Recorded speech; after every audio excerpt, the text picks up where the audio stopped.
menguasai hati dan pikiranmu. Di dalam nama Tuhan kita Yesus Kristus. Amin. Shalom.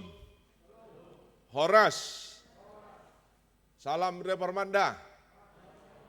Masih Holongan.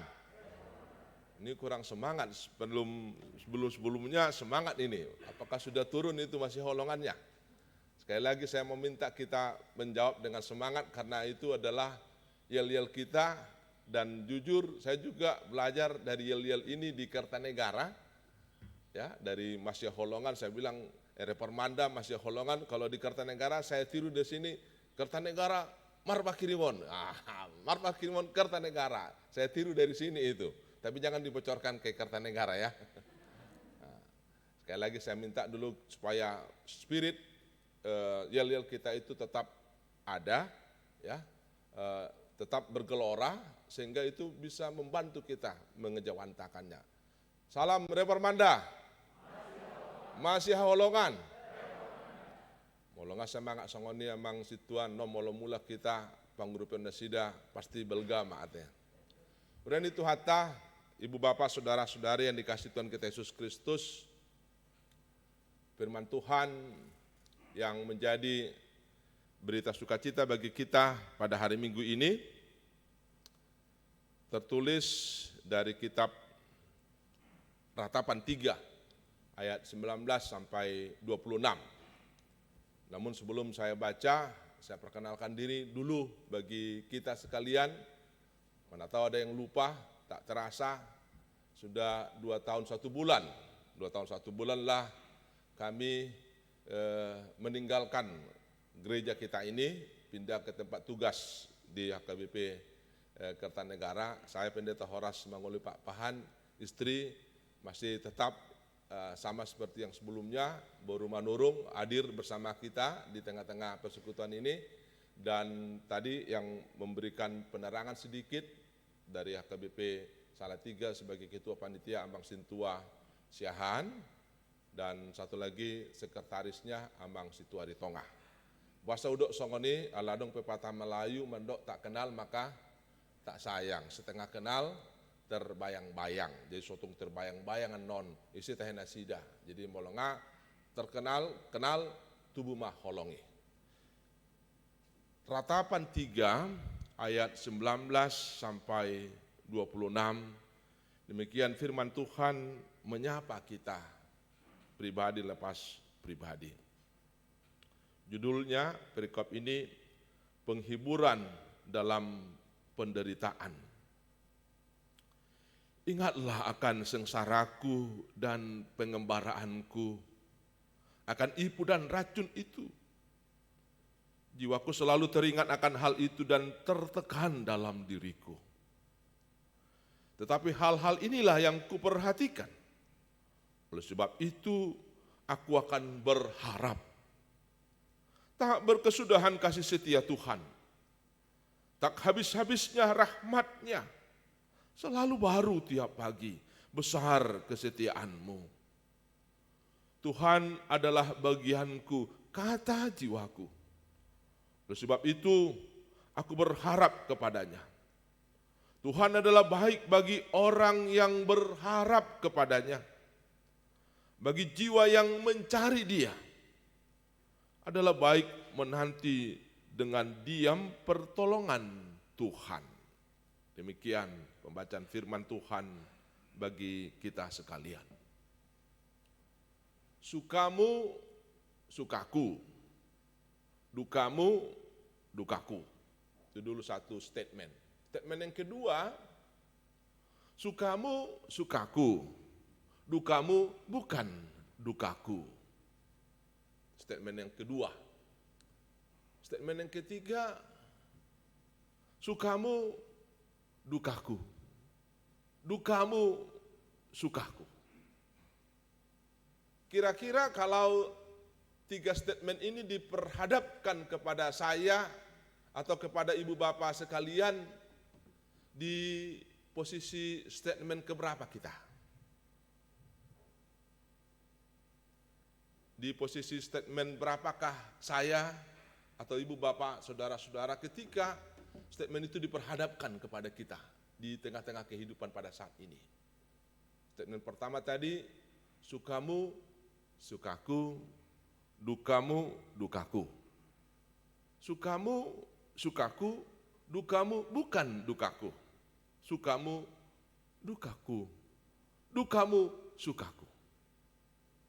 Saya berharap dan saya yakin kita yang hadir pada saat ini berada pada posisi statement yang pertama. Kalau ada yang berada di statement yang kedua, berubahlah. Apalagi kalau ada dalam statement yang ketiga itu, bertobatlah. Ya.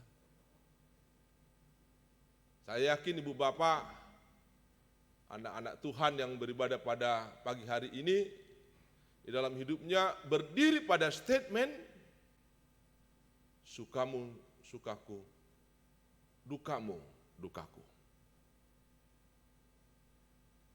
Ibu bapak, saudara-saudari yang dikasihi Tuhan kita Yesus Kristus, buku ratapan ini adalah buku kisah hati sedih Nabi Yeremia atas umat Israel yang ada di Yerusalem, dan bukan atas penduduk Yerusalem itu sendiri, tapi juga atas kecintaannya atas apa yang ada di Yerusalem itu.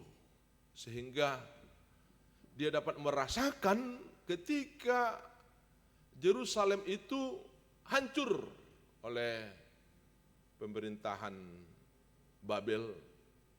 Begitu juga atas penderitaan umat Israel yang terangkut semua ke Babel dan hanya tinggal orang-orang lansia di Yerusalem itu. Hatinya hancur seperti hancurnya kota Yerusalem itu. Itulah gambaran umum kitab ratapan ini.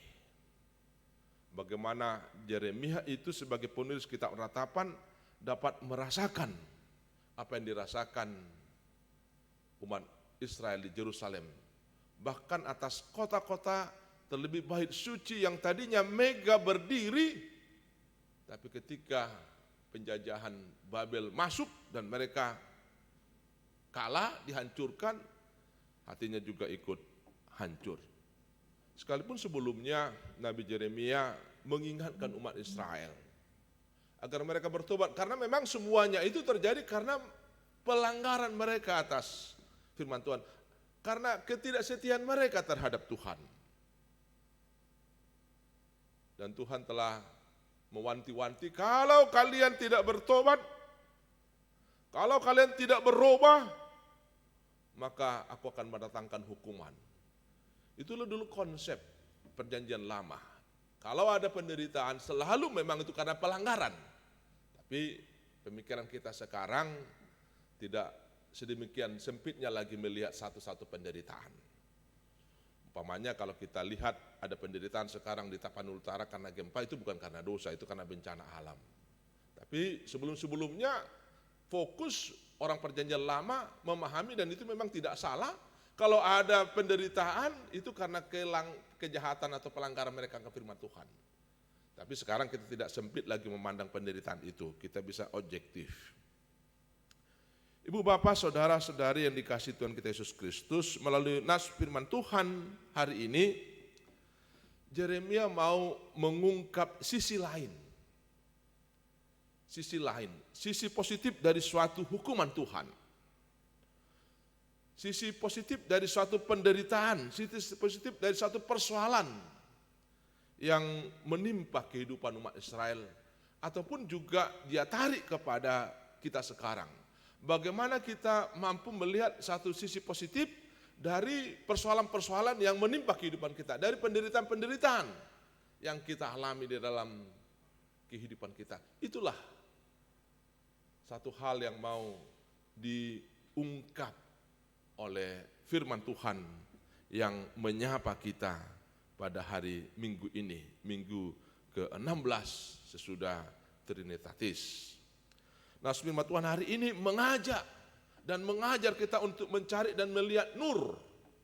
Nur itu cahaya, atau untuk melihat lambang keselamatan, lambang kehidupan, pemeliharaan Tuhan di dalam kehidupan umat manusia, sekalipun mereka telah melanggar perintah Tuhan.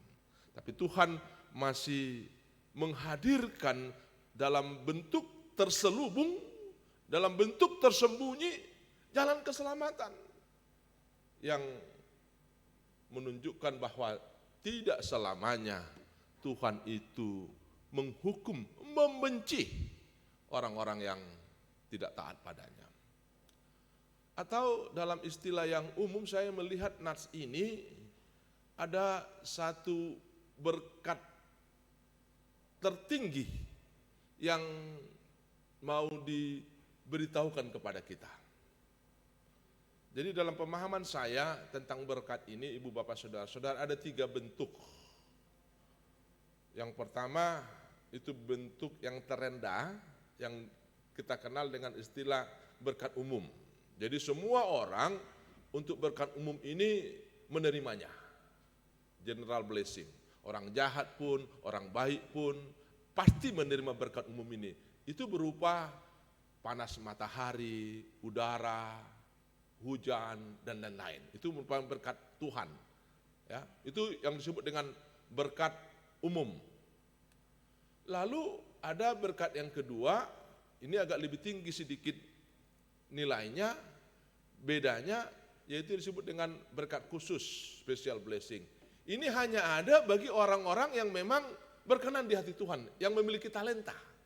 Dan karena berkat khusus ini, mereka juga menjadi khusus dari teman-teman sekitarnya, dari orang-orang sekitarnya. Dan berkat khusus ini juga memiliki konsekuensi tanggung jawab dari dia yang memilikinya. Lalu nats firman Tuhan kita ini ada berkat tertinggi yang saya katakan tadi, diberikan Tuhan, dititipkan Tuhan untuk bisa kita lihat dan menjadi jalan keselamatan bagi kita. Yang umum itu dikenal dengan sebutan blessing in disguise. Berkat yang tersembunyi. Yang hanya orang mau menerimanya dan menjalaninya lah, pada akhirnya dapat mengatakan, oh benar. Molo dihitalak batak kan adong depan dohan niripu parhunikan ape pargadongan, diripu parutungan ape hamaguan. Jadi konsep orang Batak itu ya dia pikir itu keuntungan, ya itu yang selalu muncul.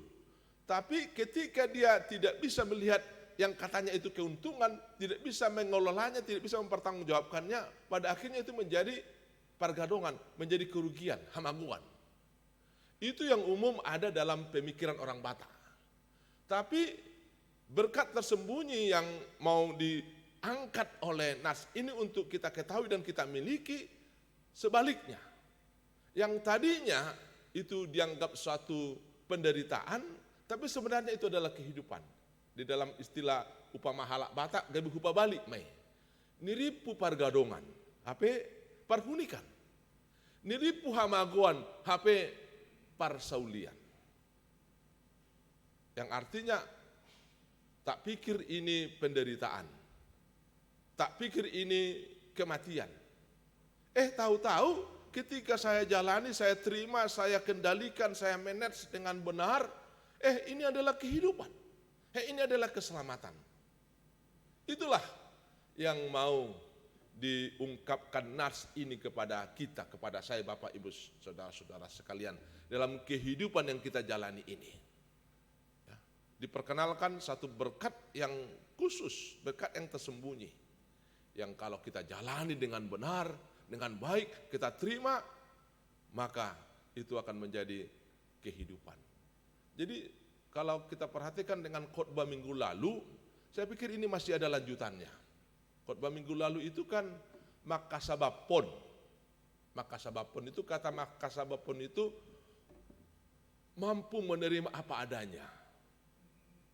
Jadi beda makasabapon itu dengan kata menerima, nerimo. Kata makasabapon itu dalam bentuk aktif dia, kata kerja aktif. Dia mampu menerima apa yang ada, tapi dia tidak pasrah dengan itu-itu saja. Dia berusaha. Dan di filosofi Lak Batak itu ada. Dengan istilah siat jari-jari, siat botoon. Siat mamiding, naing mamiding, naing mamolak. Jadi ada upaya yang progresif ya, dengan mengandalkan ya kemampuan diri untuk bisa lebih safe, untuk bisa lebih berdiri lagi. Itulah yang mau diungkapkan nas firman Tuhan ini bagi saya, Bapak, Ibu, Saudara-saudara.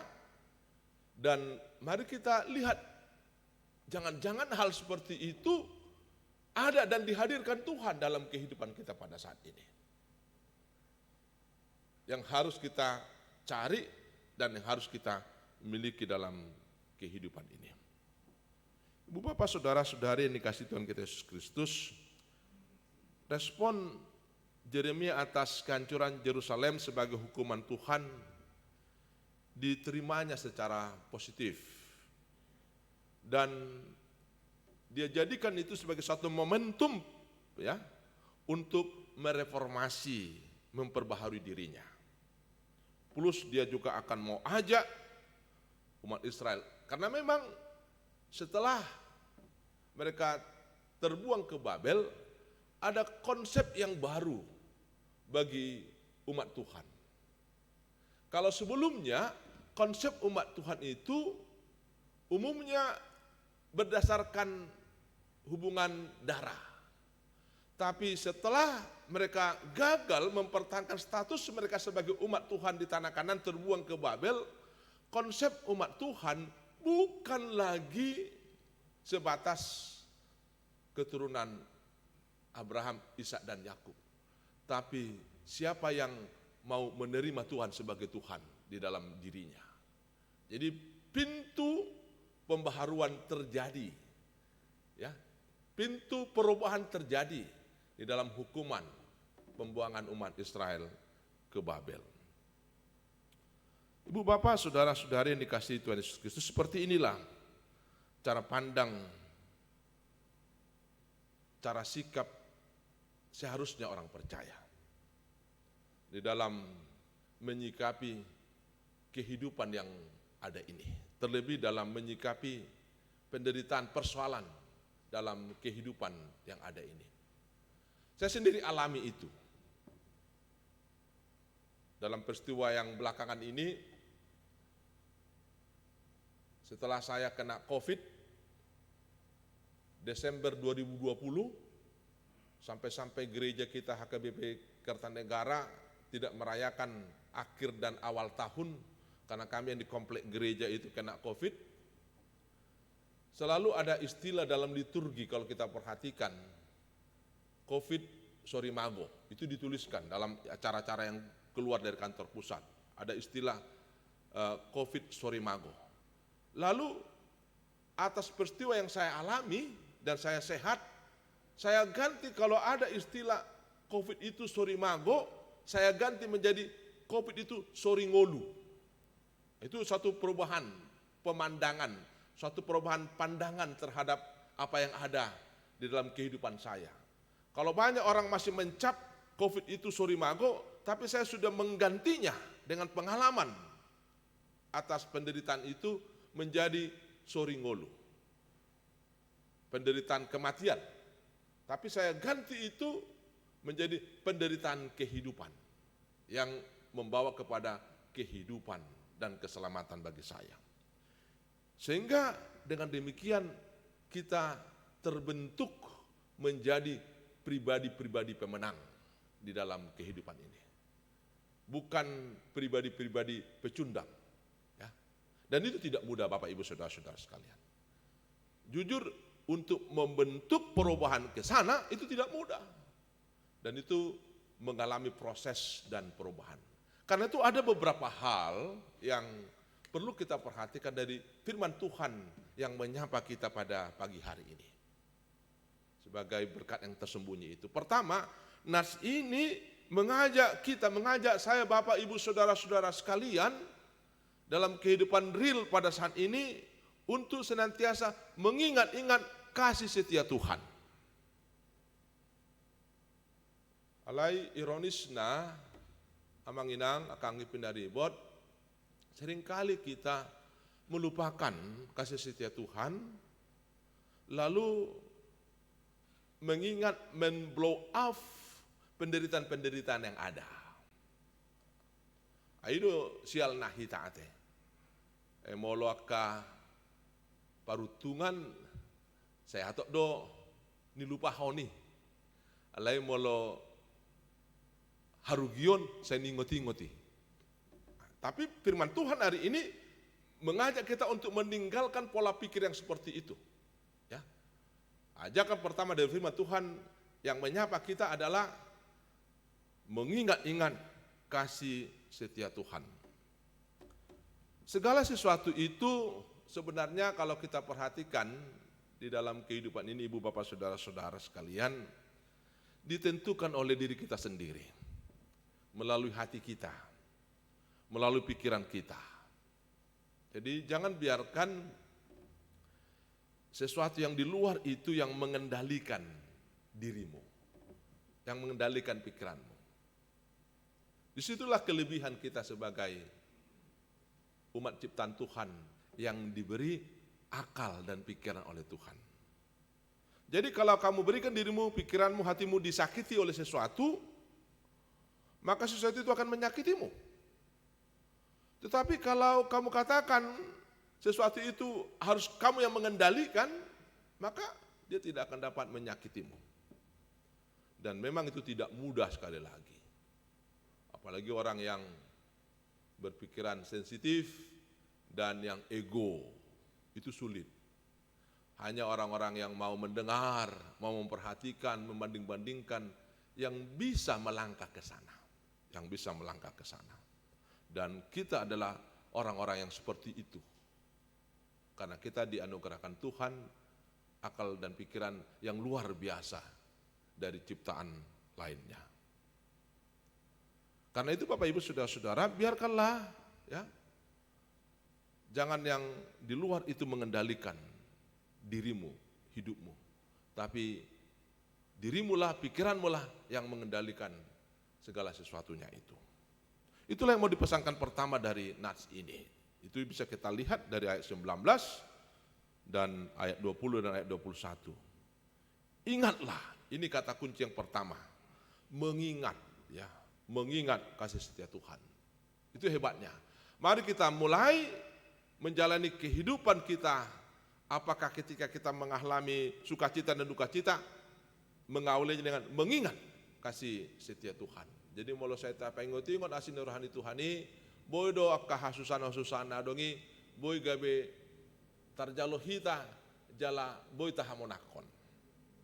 Dimulai langkah mengingat kasih setia Tuhan. Lalu yang kedua, nats ini mengajak kita untuk berharap kepada Allah. Jadi setelah tadi kita mengingat Tuhan, ya, mengingat Tuhan, lalu jadikan itu sebagai suatu harapan. Jadi jangan hanya lewat begitu saja ingatan itu kamu jadikan dalam dirimu, dalam hidupmu. Tapi jadikan itu menjadi satu harapan, menjadi satu pakirimon. Dan itu akan membuahkan semangat di dalam dirimu. Jadi kalau sesuatu itu sudah diharapkan, ya, maka itu akan membangun sikap optimis di dalam diri kita. Apalagi kalau itu kita hubungkan dengan Tuhan. Karena apa? Karena Tuhan itu tidak pernah mengecewakan kita. Dak kebo tati heado dikecewa Tuhan ni hamu amang inang di bakasan parngulunon. Sebaliknya dona jut pangate hita dona mengecewakan Tuhan. Tapi berharap tadi mengingat akan kasih setia Tuhan. Lalu yang kedua berharap kepada Tuhan. Itu tahapan yang kedua yang diinginkan di sini. Jadi ketika kita berharap kepada Tuhan, kita diajak untuk melihat dan menerima cara Tuhan. Jadi kalau kita berharap kepada Tuhan, unang ngetong pikiranmu, saya dipatujoloho. Unang ngetong roham nasa ikon dipasauto. Alai cara Tuhan. Ya. Berharap kepada Tuhan itu bukan berarti kita stuck. Ya. Tapi juga berupaya. Berupaya dalam arti berdoa dan bekerja karena tidak ada gunanya tadi langkah mengingat-ingat kasih setia Tuhan, masuk kepada berharap akan Tuhan kalau kita hanya diam. Tapi itu harus kita wujudkan dengan menerima cara Tuhan, ya, lalu mengikuti cara Tuhan itu dalam pikiran kita, dalam karya kita, dengan berdoa dan bekerja. Dan pada akhirnya kita akan merasakan pertolongan Tuhan. Itu yang kedua, ya. Yang pertama tadi Nats ini mengajak saya Bapak Ibu Saudara-saudara dalam kehidupan saat ini, di dalam suka dan duka kita, mengingat-ingat akan kasih setia Tuhan. Lalu yang kedua, berharap kepada Tuhan, ya, berharap kepada Tuhan. Jadi berharap itu menerima Tuhan bertindak, ya, setelah kita maksimal melakukan apa yang menjadi harapan-harapan kita dalam kehidupan ini. Yang ketiga, Nats ini mengajak kita dan menjadikan Tuhan sebagai harta kesayangan. Ada istilah lain dan ada satu terjemahan, ya, yang saya temukan dalam mengartikan harta kesayangan ini, juga dia terjemahkan menjadi harta yang terbesar. Jadi dalam arti seperti ini. Jadi dia jadikan Tuhan itu sebagai suatu harta kesayangan tadi, atau harta yang terbesar, menjadi sesuatu yang bisa dimanfaatkannya, menjadi sesuatu yang luar biasa dalam hidupnya. Jadi kita bayangkan kalau kita memiliki sesuatu yang tertinggi, maka yang lain-lainnya itu menjadi tidak ada apa-apanya lagi. Itulah konsep yang ketiga yang mau diajak Nats ini untuk kita wujudkan di dalam diri kita. Dan memang benar, Tuhan telah hadir ke dunia ini dan menjadi juru selamat kita, maka mari kita jadikan dia menjadi harta kesayangan itu. Mari kita jadikan dia menjadi harta yang terbesar di dalam hidup kita. Jadi kalau ada hal-hal lain, kalau kita bandingkan dengan dia, ini tidak seberapa. Karena kita memiliki yang terbesar. Itu tujuan dari Nats ini. Berkat yang tersembunyi itu, yang sebenarnya itu bisa kalau kita mau menerima keadaan dan menjalani keadaan itu. Itu juga lah yang menginspirasi lagu Bukende nomor 235, Holland Sadado Narikot. Holland Sadado Narikot. Itu menginspirasi, ya. Pemikiran-pemikiran itulah yang menginspirasi Bukende nomor 255, Holland Sadado Narikot. Parpudi posrohanami, di haroro nami, Babua na sapakilala kita, dohot dongata saha porsiaon, nadong di HKBP Salatiga. Tadi diceritakan bahwa persekutuan orang Kristen Batak di Salatiga itu sudah 67 tahun. Ya, 67 tahun, luar biasa. Bahkan dalam sejarah Resort Jawa Tengah, itulah gereja yang tertua. Kertanegara itu sendiri adiknya, tapi karena perkembangan di Salatiga tidak sehebat perkembangan di Semarang, maka Semarang bisa menjadi resortnya. Kalau Semarang itu sudah tahun 60 tahun dia lebih, 60 tahun lebih usianya. Jadi ada sedikit berbeda dengan AKBP Salatiga. Pastor Hanami di bagasan pikiran Nasaroha sapikira kita sapakilalaan, beban Salatiga yang memang karena utang harus dibayar bulan November sebesar yang dibilang panitia tadi, kita sama-sama memikulnya sehingga sukacita mereka menjadi sukacita kita dan keluh kesah mereka menjadi keluh kesah kita. Dan begitu juga kita dengan lingkungan kita pada saat ini. Terkhusus dengan kejadian gempa tadi malam kemarin di Tarutung, kita berdoa, tadi sudah didoakan oleh pendoa, tapi kita doakan juga dalam doa-doa kita supaya teman-teman kita yang di sana dikuatkan oleh Tuhan. Amin, kita berdoa.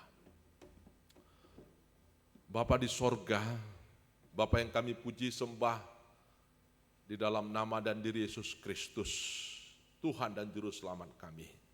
Kami berterima kasih atas pemeliharaan Tuhan dalam hidup kami sampai pada saat ini. Kalaupun kami ada dan sehat, itu semata bukan karena kekuatan dan kepandaian kami, tapi karena kemurahan Tuhan dan karena kesetiaan kami, ketaatan kami mendengar Tuhan dan melaksanakan apa yang menjadi bagian-bagian kami. Dan kami ingin pemahaman seperti itu tetap ada dan hadir di dalam hidup kami sampai kami bersama dengan Engkau, Tuhan. Tuhan, kami berterima kasih atas sapaan firman-Mu pada kami pada saat ini, mengajar kami untuk bisa sampai kepada tahap sehati sepikir, seperasaan dengan siapapun, terlebih dimulai dari diri kami, dari keluarga kami, dari orang-orang yang seiman dengan kami, dan bergerak ke area yang lebih luas lagi dengan sesama umat manusia, bahkan sesama ciptaan Tuhan. Ajar kami untuk bisa berproses ke arah saling mengasihi sebagai pribadi lepas pribadi. Kami juga berterima kasih atas firman-Mu yang mengungkapkan rahasia berkat Tuhan dalam kehidupan kami. Bahwa Tuhan memberikan berkat-berkat, berkat umum, berkat spesial, bahkan berkat yang tersembunyi yang luar biasa menjadi kehidupan dan keselamatan kami. Ajar kami Tuhan untuk mampu melihat berkat-berkat-Mu, dan dari berkat itu kami bersyukur dan menggunakannya untuk kemuliaan bagi nama Tuhan dan untuk kebutuhan kehidupan kami. Kami berdoa untuk saudara-saudara kami yang menderita dimanapun. Tadi di dalam warta jemaat ada beberapa nama, kiranya Tuhan juga memperhatikan mereka, memampukan mereka menerima kenyataan yang ada, bahkan pada akhirnya nanti memenangkannya sekalipun di dalam penderitaan. Kami juga berdoa untuk saudara-saudara kami yang ada di Tapanuli Utara, akibat gempa yang melanda Tapanuli Utara, yang mengakibatkan penderitaan dan kerusakan, mampukan Tuhan saudara-saudara kami tersebut untuk bisa menerima dan menjalani penderitaan dan melihat tangan Tuhan yang luar biasa di dalam keadaan tersebut, bahwa sebenarnya Tuhan tidak pernah meninggalkan orang-orang yang Kau ciptakan ini, Tuhan. Kami juga berdoa atas persekutuan yang indah pada saat ini. Kami dapat kembali bersama dengan saudara-saudara kami, umat Tuhan di HKBP Reformanda ini, bersekutu memuji memuliakan nama-Mu, mendengar firman-Mu sebagai firman kehidupan bagi kami. Biarlah itu kami pegang dalam kehidupan kami, dan bersekutu dalam rangka mengungkapkan kerinduan-kerinduan kami dalam upaya bersama membangun, mengatasi pembangunan HKBP Salatiga, di mana HKBP Salatiga pada saat ini sedang mengadakan pembangunan dan memiliki utang yang harus dibayar kepada yang bersedia meminjamkan, terutama dari toko bangunan yang berkenan memberikan banyak pinjaman, sekalipun untuk dibayar secara cicilan, dan pada akhirnya nanti bulan November ini sebagai yang terakhir harus lunas. Kami percaya Tuhan akan menutupi itu, memampukan kami untuk menutupi itu, dan berangkatkan kami juga sebagai orang yang bersedia berkenan untuk diperbaharui dan memperbaharui diri. Karena memang pada bulan Oktober ini Tuhan memberikan kesempatan kepada kami untuk mereformasi diri kami sehingga berkenan di hadapan Tuhan. Inilah Tuhan doa permohonan kami yang kami alaskan dalam nama Yesus, Tuhan dan Juru Selamat kami yang hidup. Amin.